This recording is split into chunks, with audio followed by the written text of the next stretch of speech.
দেশে ফিরেছেন প্রধানমন্ত্রী শেখ হাসিনা।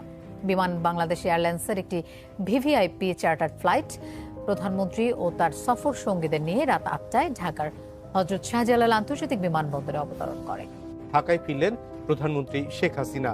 রাত 8টায় ফ্লাইটটি শাহজালাল আন্তর্জাতিক বিমানবন্দরে পৌঁছায়। জয়পুর আন্তর্জাতিক বিমানবন্দরে তাকে অভ্যর্থনা জানান স্থানীয় সরকারের উচ্চ পর্যায়ের প্রতিনিধি দল। শেখ হাসিনা পালিয়ে গেছে, শেখ হাসিনা নাই, শেখ হাসিনা চলে গেছে, শেখ হাসিনা পালায় না।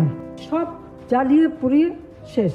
আর যে ক্ষতিগুলি হয়েছে এবং কারা করলো, এটা কোনো রাগ ডাক ব্যাপার না।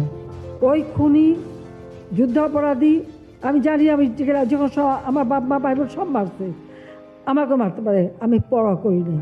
জাতির পিতার নাম মুছে ফেলার চেষ্টা করা হয়েছিল, তো তারিখ যেহেতু দূরের কথা, ওর বাপ তো চেষ্টা করেছিল এই নাম মুছতে, ওর বাপও চেষ্টা করেছে, মাও চেষ্টা করেছে। তারা কি পেয়েছে নাম মুছতে?